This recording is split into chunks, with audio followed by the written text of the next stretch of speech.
Hello friends, मैं Reena welcome करती हूँ आपके अपने चैनल भूषण्स गार्डन में।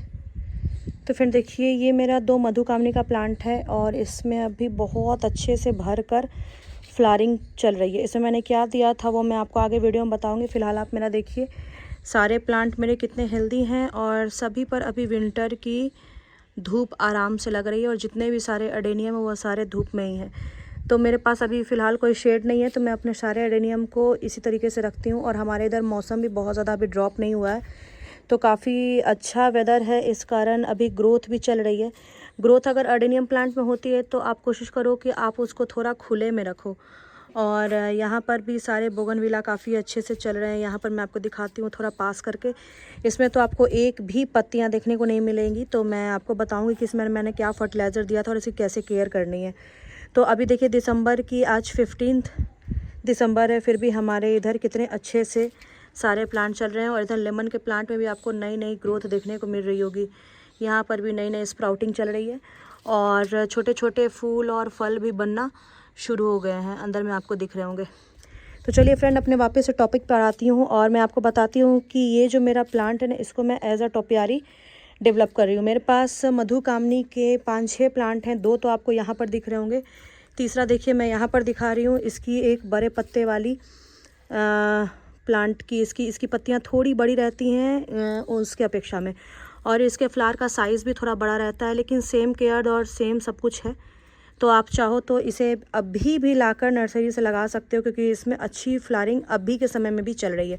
और हमारे इधर तो जनवरी में भी अच्छी फ्लावरिंग चलती है और अगेन फिर फरवरी से ये काफ़ी अच्छे से फिर ग्रोथ भी करने लग जाता है। ग्रोथ में देखिए हमारे इधर कमी नहीं है, क्योंकि अभी बहुत ज़्यादा विंटर बाकी जगहों पे तो आ गई। हमारे इधर भी मतलब विंटर है ऐसा नहीं है, बट टेम्परेचर बहुत ज़्यादा डाउन नहीं जाता है, तो प्लांट अपने पीक टाइम पर है। तो 3 तो मैंने आपको यहाँ दिखा दिया। एक देखिए वहाँ पर है सबसे लास्ट में ये वाला, तो इसमें मैंने वो फर्टिलाइज़र ऐड नहीं किया है, तो काफ़ी पीछे वो प्लांट रखा हुआ और काफ़ी सारे प्लांट हैं।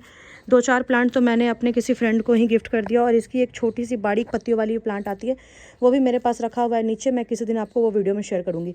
तो चलिए मैं आपको बताती हूँ कि ये जो प्लांट है ये आपको नर्सरी में किस प्राइस में मिल जाएगा। तो नर्सरी में ये आपको 100-120 के रेंज में छोटा प्लांट मिल जाएगा। उससे भी अगर छोटा आप चाहते हैं तो 70-80s में भी बहुत सी नर्सरी में मिल जाता है। तो नर्सरी टू नर्सरी वैरी करता है, बट हमारे इधर अगर आप इतना बड़ा प्लांट लेने जाएंगे, एक्चुअली मेरा प्लांट 3 साल ओल्ड है, तो अगर आप इतना बड़ा प्लांट लेने जाएंगे तो 250-300-400 का रेंज में आराम से मिलेगी। और ऐसी शेप की हल्की सी वो लोग शेप दे देते हैं, उसकी अलग रेट लेते हैं।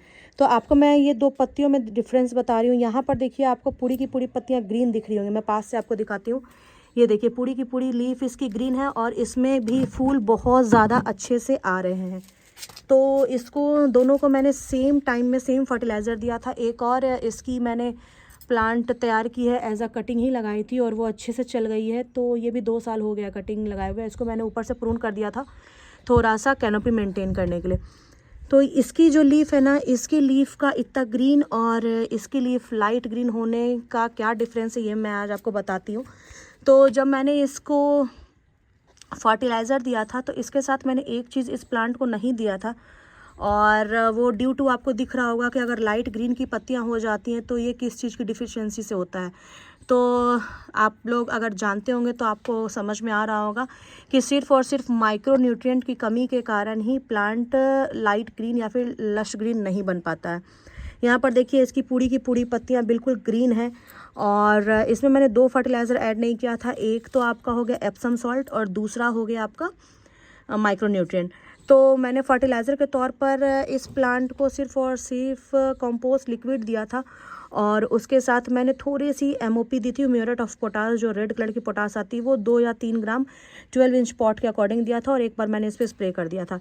इसमें भी मैंने वही सेम फर्टिलाइज़र दिया था, लेकिन इस फर्टिलाइज़र को जब मैं दी थी इसमें आपको कंपोस्ट थी, तो उसके 15 दिन पहले मैंने इसमें माइक्रो न्यूट्रिशन ऐड किया था। सीवीड का अगर आपके पास ग्रैनुअल फॉर्म है तो आप 2 ग्राम 3 ग्राम के अप्रॉक्स में 12 इंच गमले में डाल दीजिए, और 1 चम्मच भर कर आप एप्सम सॉल्ट प्लांट में डालिए या फिर आप स्प्रे कीजिए। तो यहाँ से मैं आपको दिखाती हूँ कि यहाँ पर देखिए दोनों 12 इंच पॉट में लगा हुआ है, लेकिन इसकी थोड़ी सी डिफिशियंसी कमी है, और इसमें आपको फूल थोड़े से इस प्लांट की अपेक्षा थोड़े कम नज़र आ रहे होंगे। तो इसकी फूल की बात करूं तो मैं आपको बता दूं कि इसकी फूल बहुत ज़्यादा खुशबूदार रहते हैं। एक फूल भी अगर आप तोड़ लोगे ना, और उसकी स्मेल आपको बहुत लंबे समय तक आती रहेगी। तो ये रात के समय में इसके फूल खिलते हैं और दिन के समय में ऐसे ही दिखते हैं, मतलब कुछ कुछ फूल मुरझा जाते हैं। मुरझाने का रीज़न ये रहता है कि ये इसके जो प्लांट के फूल रहते हैं ना, उनकी लाइफ बहुत ज़्यादा नहीं रहती है, सिर्फ एक दिन के लिए इनकी लाइफ रहती है। लेकिन इतनी ज़्यादा हेवी क्वांटिटी में इसमें फ्लावर आते हैं ना कि अगर मुरझा भी जाते हैं कुछ फूल तो फिर दूसरे फूल खिल जाते हैं, तो इतना बहुत ज़्यादा फ़र्क नहीं पता चलता है। यहाँ पर मैं आपको दिखाती हूँ, आपको छोटे छोटे बीज टाइप के बनते हुए दिख रहे होंगे। तो ये बिल्कुल कल तो मैंने बहुत सी बीज इसमें से निकाल कर हटाई है, उसको मैं जर्मिनेट करूँगी, लेकिन अभी समय अच्छा नहीं है तो मैं फरवरी मार्च में ही इसे लगाऊंगी। यहाँ पर देखिए, यहाँ पर भी आपको मैं दिखाती हूँ कि यहाँ भी बीज आपको बन रहे हैं। तो ये जो बीज है ना, ये जैसे ही रेड कलर में टर्न हो जाए ना, तो आप इसको उतार लीजिए और फिर आप इसको जर्मिनेट कर सकते हैं। तो बहुत ज़्यादा आपको ये बनते हैं तो टाइम टू टाइम आप इसको रिमूव कर दिया करें, नहीं तो फूलों की संख्या कम हो जाएगी। इसमें काफ़ी सारे बीज थे कल, तो कल मैंने इसको रिमूव कर दिया था। और ये आपको आराम से यहाँ से अगर आप छोटी कटिंग में ले लेंगे ना, तो वो आपकी लग जाएगी, अगर आप अच्छे तरीके से उसको वेल ड्रेन सॉइल में लगाएंगे। देखिए, ये प्लांट जो होता है बहुत ज़्यादा कॉस्टली प्लांट नहीं होता है, लेकिन लो मेंटेनेंस वाला प्लांट है और साल में 3 4 5 बार तो इसमें अच्छे से फ्लावरिंग चलती ही है। तो इसको एक अच्छी सी कैनपी देने के लिए मैं इसमें हमेशा टाइम टू टाइम प्रूनिंग करते रहती हूँ। यहाँ पर देखिए, आपको बहुत सारे फूल दिख रहे होंगे और एक ये ब्रांचेस निकलती हुई नज़र आ रही होंगी, तो शायद मैंने इसको प्रून किया होगा, इसी कारण ये ब्रांचेस यहाँ से निकल रही हैं। यहाँ पर नीचे में आपको सारी नई ग्रोथ देखने को मिल रही होंगी। तो कभी भी आप इस प्लांट को नर्सरी से लाएं, और मैं आपको दिखाती हूँ पीछे साइड में भी देखिए इसकी कैनपी कितनी अच्छी बनी हुई है। तो यहाँ पर आपको थोड़ा सा ये ब्रांचेस निकला हुआ दिख रहा है, तो खैर अभी मैं इसे फूल ले लूँगी, उसके बाद मैं इसकी ट्रिमिंग करूँगी। तो विंटर में भी ये प्लांट अगर धूप में आप इसको रखते हैं तो ये ईजिली चलता रहता है और बहुत अच्छे से फूल भी देता रहता है। तो इस प्लांट को आप पूरी धूप में रखिए, एटलीस्ट कम से कम 6 से 8 घंटे की धूप आनी ही चाहिए। और जब आपको गर्मी का समय हो, जब बिल्कुल मई जून की वो जो 15 दिन की भयंकर वाली गर्मी पड़ती है ना, बस आप उस समय इस प्लांट को थोड़ा सा सेमी शेड दे दीजिए, तो प्लांट आपका हरा भरा और बहुत अच्छे से चलता रहेगा। मुझे इस प्लांट में बहुत ज़्यादा कुछ करने की ज़रूरत नहीं पड़ती। और वहाँ पर देखिए 2 जो आपको स्पेस दिख रहे होंगे, वहीं पर मैं इस प्लांट को रखती हूँ। और अभी 2 बज रहा है, तो 2 बजे देखिए सनलाइट जब इधर आ गई, वैसे इसको सुबह की ही धूप मिलती है, सुबह से ही धूप मिलती है पूरे दिन की, तो प्लांट हेल्दी ग्रो करता है। तो इस प्लांट को मैं अभी 1 से 1.5 चम्मच के अप्रॉक्स में सीवीड या फिर जाइम का जो ग्रैनुअल आता है वो मैं डाल दूंगी, और उसके साथ 1 चम्मच भरकर मैं इसमें एप्सम सॉल्ट डालूंगी। और इसके बाद मैं आपको 15 दिन बाद इसकी रिज़ल्ट दिखाऊंगी कि इस प्लांट में की पत्तियों का कलर कैसा हो गया है। और ये फर्टिलाइज़र मैं हमेशा मंथ में 1 बार तो ज़रूर अप्लाई करती हूँ, तभी देखिए आपको मेरे प्लांट इतने घने दिख रहे होंगे। घना करने का प्लांट का रीज़न ट्रिमिंग और प्रूनिंग तो होता ही है, साथ ही साथ अच्छी फर्टिलाइज़र देना भी होता है। तो लो मेंटेनेंस वाला प्लांट है और बहुत ज़्यादा आपको इस पे ध्यान नहीं देना है, लेकिन फूल और सुगंध इसमें भयंकर आपको देखने को मिलेगी। अभी दिन का समय है तो आपको समझ में नहीं आ रहा होगा कितने सारे फूल खिले हुए हैं, वरना देखकर मुझे बहुत लालच आता है जब इतने छोटे छोटे गुच्छों में इसमें फूल खिलते हैं।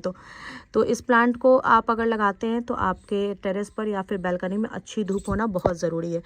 तो फ्रेंड, अगर आप अभी इस प्लांट को लाते हो तो इस प्लांट को बेयर रूट करके तो रिपोर्ट मत करना, किसी भी मिट्टी में लगाओ, आप उसे वैसे ही रिपोर्ट कर देना, या फिर आप उसको पॉली बैग में ही रखे रहने देना। और इसमें मैंने जैसे आपको बताया कि कंपोस्ट लिक्विड आप इसमें दे सकते हैं। मैं अभी तक इस प्लांट को सरसों की खली तो नहीं दी हूँ, लेकिन अभी जब ये फूल पूरे ड्रॉप हो जाएंगे ना, फिर मैं इसमें एक और अच्छे से फर्टिलाइज़र ऐड करूँगी। तो फर्टिलाइज़र के लिए मैंने आपको बता दिया। और एक चीज़, इसकी मिट्टी आपको बहुत अच्छी सी बनानी है, मतलब कि वेल ड्रेन बनानी है। सैंड और कंपोस्ट और सॉइल का इक्वल फॉर्मेशन ले लीजिए और उस तरीके से आप मिट्टी को तैयार कर सकते हैं। मिट्टी में हमेशा नमी बनाए रखें, बहुत ज़्यादा चिपचिपी मिट्टी नहीं, लेकिन नमी मेंटेन रखनी है, सूखने नहीं दें, क्योंकि अगर नमी मेंटेन नहीं रहेगी तो फूल आपको खिलेंगे तो लेकिन झड़ जाएंगे। बट नमी का मतलब ये नहीं होता है कि आप बहुत ज़्यादा फिर इसमें पानी डाल दें कि फूल की जो 1 दिन की लाइफ रहती है वो आधे दिन की हो जाए, तो वो भी नहीं करना है आपको। जब भी आपको ऊपर की टॉप सॉइल थोड़ी सी सूखी दिखे तो आपको फिर इसमें पानी ऐड करना है और पूरे दिन की धूप में रखना है। तो फ्रेंड, मैं इसमें और बहुत ज़्यादा कुछ भी जादुई फर्टिलाइज़र नहीं देती हूँ, सिंपल सा फर्टिलाइज़र ऐड करती हूँ और मुझे इतना अच्छा रिजल्ट देखने को मिल जाता है।